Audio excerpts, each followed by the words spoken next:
সম্মানিত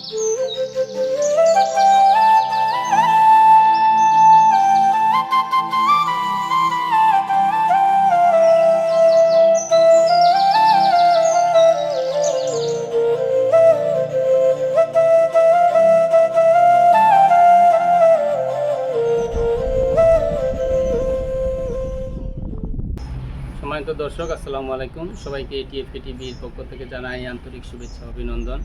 দর্শক, শুরু করছি আমাদের গ্রাম অনুষ্ঠানের এবারের পর্ব। আমাদের এবারের পর্বে থাকছে শাহপুর গ্রাম নিয়ে, যা মৌলভীবাজার জেলাধীন 12 নং গিয়াসনগর ইউনিয়ন শাহপুর গ্রাম। এই শাহপুর গ্রামের মানুষের জীবনযাত্রা নিয়ে এবং প্রকৃতি নিয়ে কিছু দৃশ্য আপনাদের সামনে তুলে ধরব। দর্শক, তাহলে আর দেরি না করে শুরু করছি আমাদের আজকের পর্ব, আমাদের গ্রাম।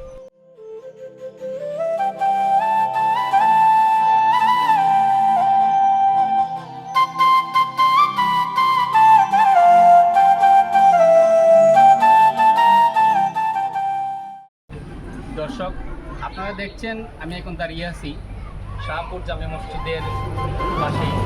এই শাহপুর গ্রামের দুইটা অংশ, পূর্ব শাহপুর, পশ্চিম শাহপুর, এই দুই অংশের লোকই এই মসজিদে নামাজ পড়তে আসেন।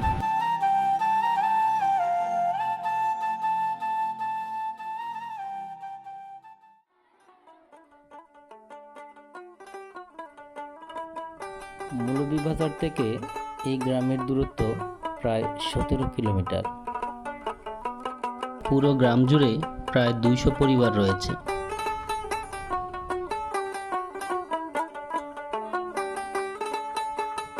জনসংখ্যার দিক থেকে শাহপুর গ্রামে প্রায় 3000 মানুষের বসবাস রয়েছে।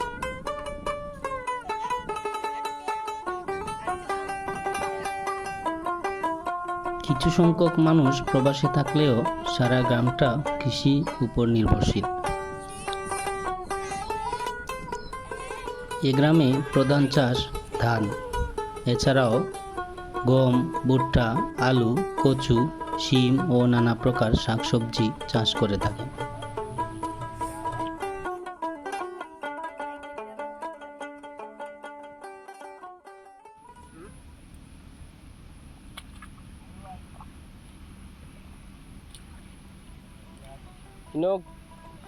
আপনি গাছ সাপোর্ট দেন না? গাছ সাপোর্ট দাম আমরা তুমি সাহায্য পাই না। আচ্ছা, বুঝছেন? হ্যাঁ, সাহায্য লাগে না। এই যে খেতি করবে, কিরকম খেতি ওর, কিরকম খেতি ওর, মানে বিকাশে মারে। এটা কোন সিজনের ধান? আগর মাইয়া দান, আগুন মাইয়া ধান। আগর মাইয়া পাখনা ধান এগুলা কিতা? বাদ মাইয়া, বাদমাইয়া ধান, মানে বাদমাইয়া ধান উঠে গেছে, পাকি গেছে, খাটা শুরু হয়ে গেছে। আর এখন যেটা রূপটা, এটা হইলো আগুন মাইয়া ধান।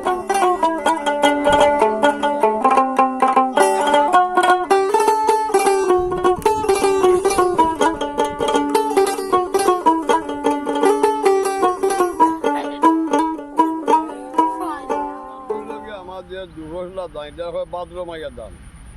বাদ্রমাইয়ের দান এখন পাখনা দানগুলো খাটিয়া, আবার অগ্রহণ মায়ের দান আছে। আমরা গ্রামাঞ্চল পল্লী গেলেও আমরা ওইটা অগ্রহণ মাছ, কিন্তু প্রকৃত ওইটা আমন দান। যখন বলে যারা ক্ষেত্র আমন ক্ষেত্র থেকে এই দানটা খাটবো অগ্রহণ মাসে। আচ্ছা আচ্ছা, মানে বর্তমানে যে ধানটা রোপণ করা হয়েছে এটা আর প্রকৃত বইয়ের বাসায় হয় আমন ক্ষেত, কিন্তু আমরা প্রচলিত বাসায় বা আমরা পল্লী গ্রামের বাসায় আমরা ওইটা অগ্রহণ মাইয়া খাই। আচ্ছা, তখন এটা ওই আমন ক্ষেত্রে করতেছে, এটা অগ্রহণ মাসে যে খাটবে। আচ্ছা, যে দানগুলো পাখনা দানগুলো খাটতেছে, কিন্তু বাদ্র এটা আমরা দুবছ লাগে, আচ্ছা। এটা বাদ্র মাইয়া খেত, এটা বাদ্র মাইয়া তো আপনি যে এত কাশি দেখলাম, আপনি যে আইলা ধান কাটার লাগিয়ে আইছেন না? যে আমি আইছি দান কাটার লাগে।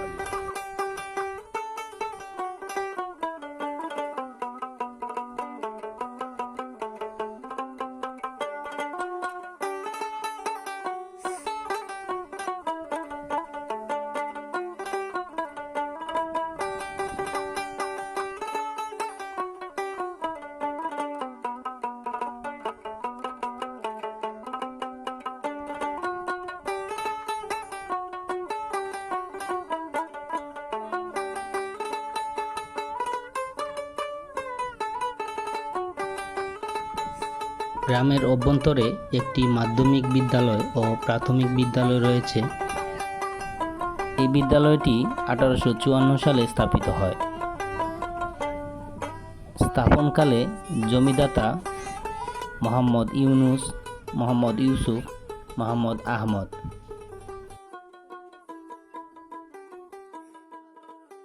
বিদ্যালয়ের শিক্ষার্থীর সংখ্যা 276 জন।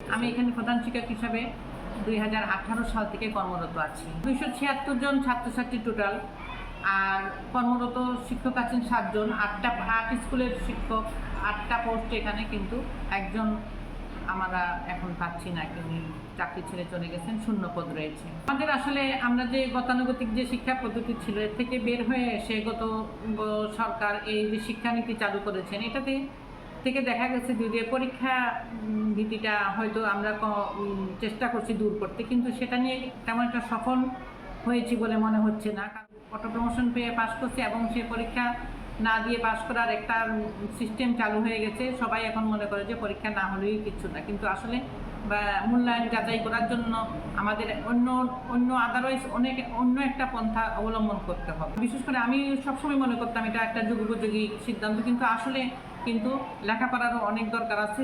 আমাদের অন্য আদারওয়াইজ অন্য একটা পন্থা অবলম্বন করতে হবে। বিশেষ করে আমি সবসময় মনে করতাম এটা একটা যুগোপযোগী সিদ্ধান্ত, কিন্তু লেখাপড়ারও অনেক দরকার আছে, যেহেতু আমাদের পরীক্ষা সিস্টেমটা আবার চালু করা দরকার। লেখাপড়া তো সে আসছে, সে লেখাপড়া করতে, ইতিহাস জানতে, প্রকৃত ইতিহাস জানতে, তাকে আমরা প্রকৃত ইতিহাস জানাবো। তো আমি মনে করি যে এই যে রাজনৈতিক দলগুলা যখন যে আসতেছেন ক্ষমতায়, আসার পরে তাদের পরিবারকে খুশি রাখার জন্য শিক্ষা ব্যবস্থা চালু হবে, এটা মোটেই কাম্য নয়। এই বিদ্যালয়ে যারা অবদান রেখেছেন তাদের মধ্যে নাজনীন বেগম অন্যতম।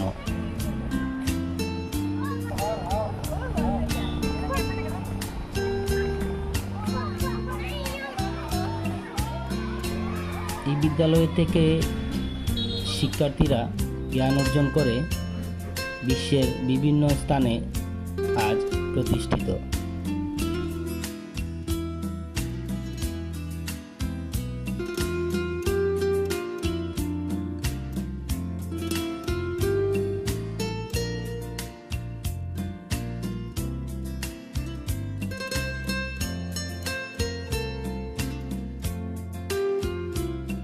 প্রিয় দর্শক, অধ্যক্ষ নাজনীন বেগম আরেকটি অবদান রেখে গেছেন মোহাম্মদ ইউসুফ উচ্চ বিদ্যালয়।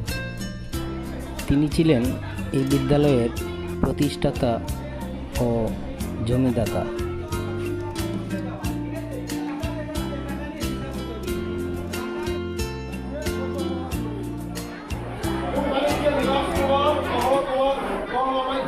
প্রতিষ্ঠানটি 2001 সালে প্রতিষ্ঠিত হয়েছে। 2018 সালে সদর উপজেলা মৌলভীবাজারে প্রথম স্থান, এসএসসি পরীক্ষা প্রথম স্থান অর্জন করে। আর এই বিদ্যালয়ের যে সর্বাঙ্গীনভাবে কাজ করতেছে আমাদের এই বিদ্যালয়ের প্রতিষ্ঠাতা অধ্যক্ষ বেগম নাজনীন বেগম এবং ওনার পরিবারের সকল সদস্য বিদ্যালয়ের সর্বসময় বিপদ আপদে খোঁজখবর রাখেন। অধ্যক্ষ নাজনীন বেগম জীবিত থাকা অবস্থা অর্থ প্রতিষ্ঠানের সকল দিক দিয়ে উনি অর্থনৈতিক, সামাজিকভাবে প্রতিষ্ঠানটি প্রতিষ্ঠিত করেছেন। প্রতিষ্ঠানের মোট শিক্ষার্থী 340, 129 জন ছেলে এবং 201 জন হল মেয়ে। আমাদের প্রতিষ্ঠানের এমপিভুক্ত শিক্ষক হলো 4 জন, আর নন এমপিভুক্ত অর্থাৎ অনারিয়ামের টিচার আছে আরও 4 জন। একটা আমাদের প্রতিষ্ঠানের শিক্ষার্থী আসলে আমরা সায়েন্স, আর্টস, কমার্সের মধ্যে শুধু আমাদের প্রতিষ্ঠানটি আর্টসের মানবিক শাখা, আর এইখান থেকে ছেলেরা মোটামুটি 70% উপরেই আমাদের পাশের হার আছে করে, আর মোটামুটি ভালো ভালো কলেজে এরা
দর্শক, আপনারা এতক্ষণ দেখছিলেন আমাদের গ্রাম অনুষ্ঠান। আমাদের অনুষ্ঠানটি আপনাদের ভালো লাগলে অবশ্যই লাইক দিবেন। আগামীতে আরও নতুন কিছু নিয়ে আপনাদের সামনে হাজির হব।